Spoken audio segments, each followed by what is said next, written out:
All right, I'm glad everybody is here that's here. Because if you ain't here, you ain't nowhere. Whoops. Here comes Abigail and Reed. Tonight we're going to continue, for those of you that are visiting, I know we got several visitors here. I wish you could have been here for the beginning of this series of lessons, but we'll try to work it so that you can kind of get a grasp of what we're doing. But we're talking about our temperaments, and we started, 4 or 5 weeks ago. We've covered the 4 basic temperaments according to Socrates, and it's still a valid method of determining temperaments in people. But we've covered those basic 4 and what they're like. We talked about strengths, weaknesses, things that motivate them, things that they don't like, things they do like. So I'll try to throw some of that in there as we go, especially for the visitors. But one thing that I'll stress, that I keep stressing, is when we are born with a temperament, and this has been brought out by science, and it's not really a disputed thing. A lot of our temperament is inherited. It's in our genes, and we stick with that that temperament sticks with us our entire lives. And so as we go through our lives, how we're each different, and everybody knows everybody's different, because you have some people that are singularly focused on getting things accomplished and not very friendly and kind of bossy, and then you have people that are laid back and can make friends with about anybody, and they're slow and steady in what they do. You're not going to get them in a rush. Now, why is that? It's because we have inborn temperaments, and people will behave according to their temperament. But the beauty of it is each temperament has strengths and weaknesses.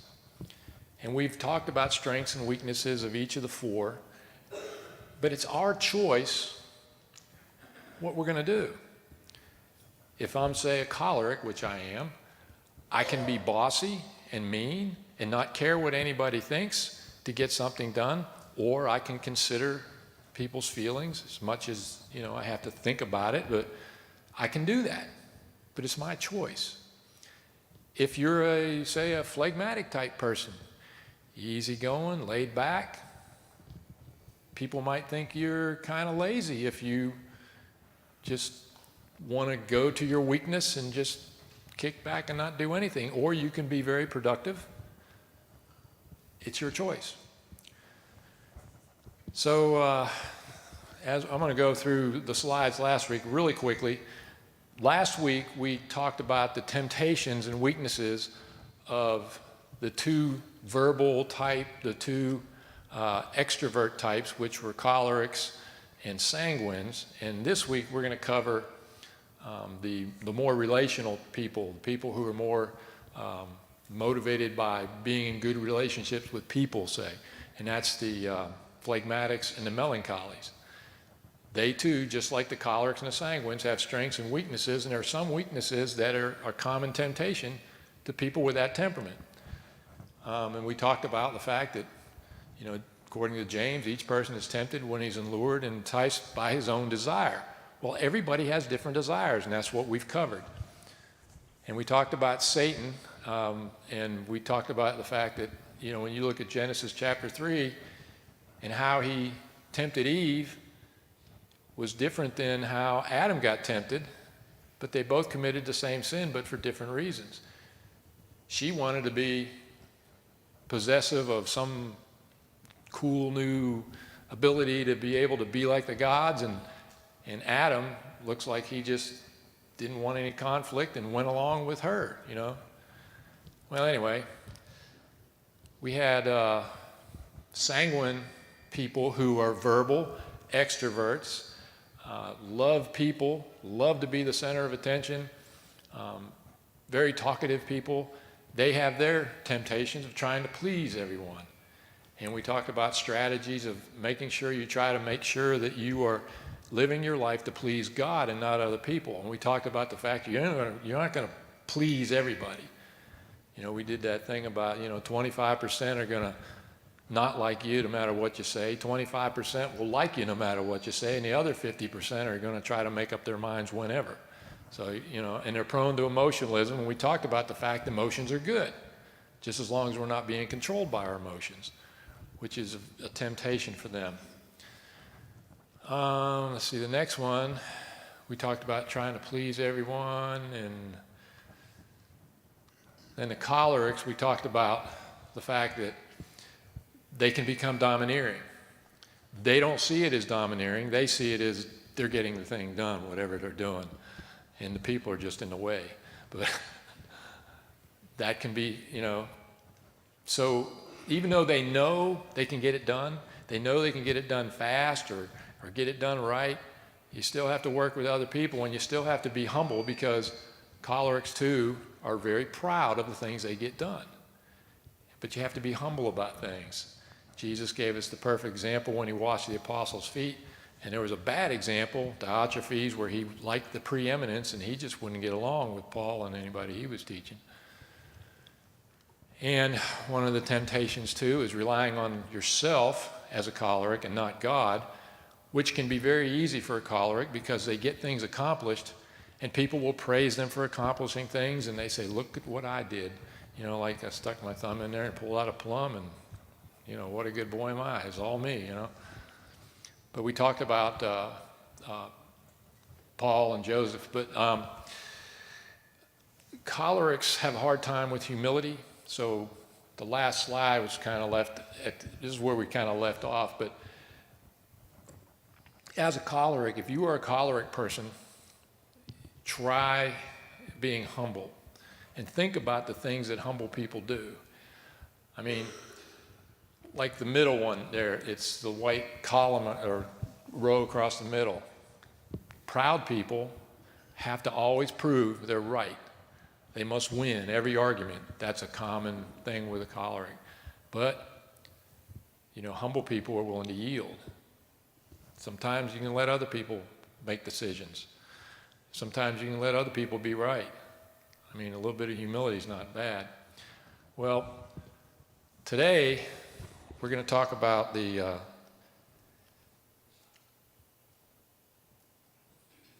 me find my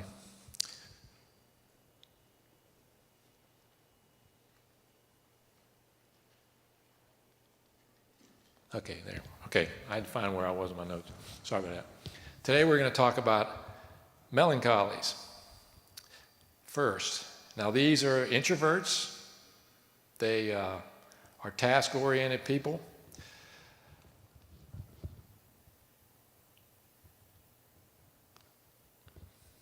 And some of the strengths, your screen's good. Okay, the back screen there, it's kind of off the screen, but to remind people about melancholy people. Melancholy people are very deep thinkers. That's why it's up there first on that list. They're deep thinkers. If you were to talk to a sanguine or a choleric, for example, and need an answer, they'll tell you right away. A melancholy person will have to think about it because they're thinking about a lot of things. And so it'll take them a while, but that's because they're being deep and thoughtful. They're not ignoring you. They're not, thinking about other things. They're thinking about what's going on. They're real big into analyzing all the aspects of anything they're getting involved with. Many musicians, artists, people like that are melancholy. Scientists, doctors, many of them are melancholies because they're very thoughtful, very deep thinkers, very studious. It says at work, they're schedule oriented. In other words, they don't like to be late. They don't like anybody else to be late either. We talked about the fact that everything is in its place, every place has its thing. That's a melancholy person. As a melancholy child, you'll see children that are melancholy, and you give them a bunch of blocks, and the first thing they'll want to do is organize them by shape, by size, by color, whatever. When you give them a plate of food, they'll organize their food. You know, it's just everything has to be in a certain order. And as grown-ups, they like to use graphs and charts when they're trying to make decisions because they like seeing the, patterns, and deep thinkers. All right, and as a friend, they're cautious about making friends for the same reason they're cautious about everything else. They have to think about it. A sanguine person, you want to be a sanguine person's friend? Just be there for them. And you're a friend. You're the best friend. And then they might not see you for 6 months. But when they see you next time, you're best friend again. They're just that way. But a melancholy person will have less friends, but deeper friends. They prefer to make sure that the people that they are friendly with are going to be okay, get along with them. There's a lot of things going on in their brains about how they're going to choose who they're going to associate with. In fact, being introverts, a lot of times they don't care to associate with that many people. And that's okay. But the people they do associate with, they normally have a very deep relationship with. And it says down at the bottom right, they have a deep concern for other people, and they're moved to tears with compassion. Like I said, very deep thinkers. If you have somebody that has a problem, and you talk to someone who's either choleric or say sanguine, they'll feel bad for you, acknowledge, but then they're ready to move on to do whatever else they're going to do, where a melancholy is going to continue to think about it and think very deeply about it. Now, their weaknesses. Because they're so thoughtful and deep thinkers, they remember negatives. In fact, many melancholy people, negative is the first thing you're going to get out of them in any situation. They just naturally think that way. Because where a sanguine person might say, hey, let's get this done, the choleric says, I know how to get it done. The melancholy is going to be, I don't know if we can get that done, because you got to do this and that and this and that, and they're thinking about all this stuff that no one's really thought about yet, but they're thinking about all this stuff that can go wrong. So they become moody and depressed about a lot of things, and one other thing that makes them moody and depressed is they're perfectionists. Everything's got to be just so, or they're not happy. They have to be just so, or they're not happy. You have to be just so, or they're not happy.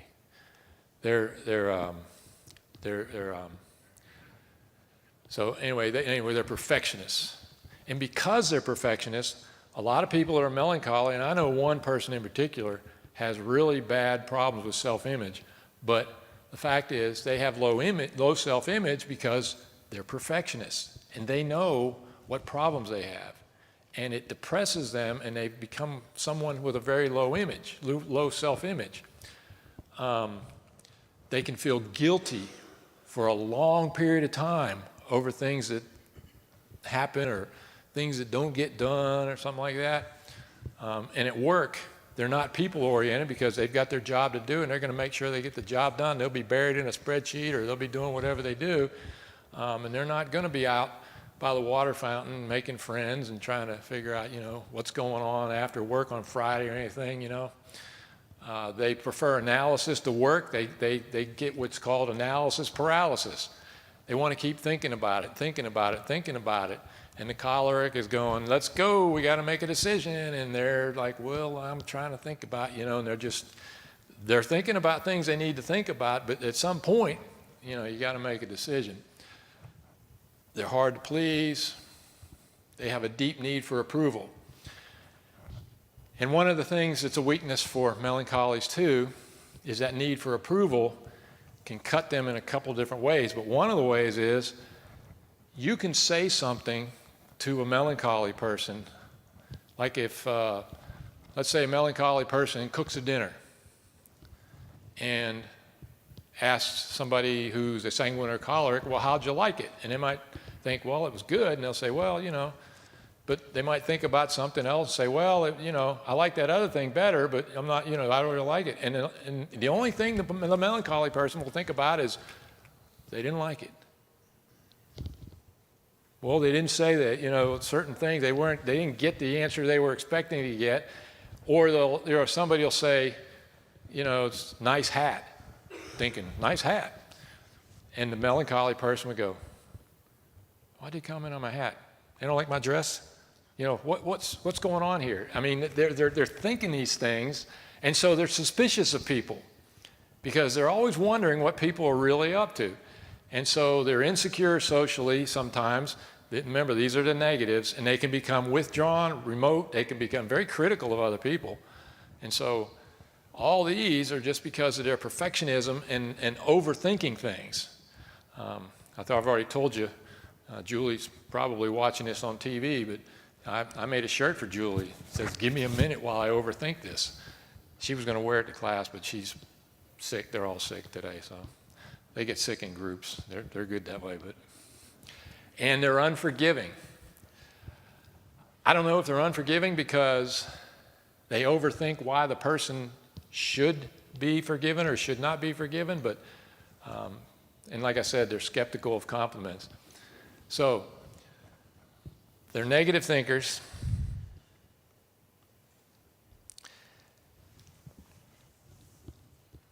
And Proverbs 4:23 is probably a very good verse if you're melancholy and you're wondering about how I can help motivate myself to think a little differently. Proverbs 4:23 says, keep your heart with all diligence, for out of it springs the issues of life. And the thing about it is, this word for diligence that's used here is actually a word like for keeping guard over a prison. In other words, you've got to keep your heart guarded, for out of it spring the issues of life. You've got to guard your heart against negative things. And the only way you can do that is by consciously being persistent about it. We are to guard our hearts just like a guard's going to guard a prison. Because there's a battle going on in everybody's mind. I mean, in melancholies, it just seems to be a little bit more of a battle going on in their minds, but there's constantly a battle going on in people's minds about things that they need to do or want to do, or how they're going to act, or who they're going to be nice to or not nice to. And in Romans 8, chapter 8, verses 5 through 7, Paul talks about something about negative thinkers and also about carnally thinking. In other words, not thinking spiritually about things. Romans chapter 8, verses 5 through 7, they had been in the wait a minute, I'm wrong verse. For those who live according to the flesh set their minds on the things of the flesh, but those who live according to the Spirit, the things of the Spirit. For to be carnally minded is death, but to be spiritually minded is life and peace. Now this ought to appeal to someone who's melancholy. Life and peace, that is what is life in the Spirit. Quit worrying about things that are going on that just aren't right. Because as a melancholy, if you're a melancholy in this audience, you probably can think of things right now that things just aren't working out the way you want. You don't like this. This is not working out right. This person, that. This thing, that. Things that you're being negative about. Being positive is one of the things about being spiritually minded. And I'll show you Romans 12, 1 and 2. I beseech you, brethren, by the mercies of God, that you present your bodies a living sacrifice, holy and acceptable to God, which is your reasonable service. And do not be conformed to this world, but be transformed by the renewing of your mind, that you may prove what is that good, acceptable, and perfect will of God. And this by no means is going to come automatically. You just can't say, okay, I'm a Christian, and now I'm just going to be that way. It takes work. And one of the things is, when you are changing to being more spiritually minded, being more positive about things and things that need to be done, we got to think about how you're going to do that. And one strategy you have to think about, and I'm going to talk about it in just a second, but in Matthew chapter 12, verses 45 or 43 to 45, Jesus talks about when an unclean spirit goes out of a man, but he doesn't replace it with anything. And then the spirit comes back and brings 7 more with him. If you're going to get away from negative thinking, and if you're going to get away from being a suspicious person and things like that, you've got to replace it with something else. And here's what I would do if I were you. I would go to Philippians 4:8.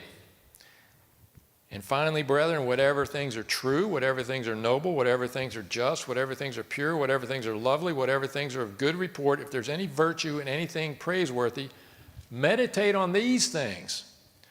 Now, you may have read that as meditate on these things, but I'm saying meditate on these things. These are the things that we need to be meditating on. Do you notice any negative thinking in any of that? Noble, just, pure, lovely, good report. There's no negative thinking there. And Gideon, as we see here in the bottom, if you go to Judges chapters 6 through 8, Gideon's a perfect example, I think, of someone who was melancholy that had to overcome their negativity. The angel of the Lord came to him in chapter 6 and said, "The Lord is with you," and he calls him, "You mighty man of valor." And Gideon said, "Oh, my Lord, if the Lord is with us, why has this all happened to us? And where are his miracles that our fathers told us about? Didn't the Lord bring us up from Egypt, but now the Lord's forsaken us and delivered us into the hands of the Midianites?" All negative. So this angel comes and talks, and he goes, "Oh, this is terrible." Then the Lord turned and said, "Go in this might of yours, and you shall save Israel from the hands of the Midianites. Have I not sent you?" And he said, "How can I save Israel? My clan's the weakest in Manasseh, and I'm the least in my father's house." He's thinking, he's like negative. He's like, no, there's too much. It's too much. Can't do that. But Gideon ended up listening to the Lord and put his negativity behind him, and he was a great leader. But I can guarantee you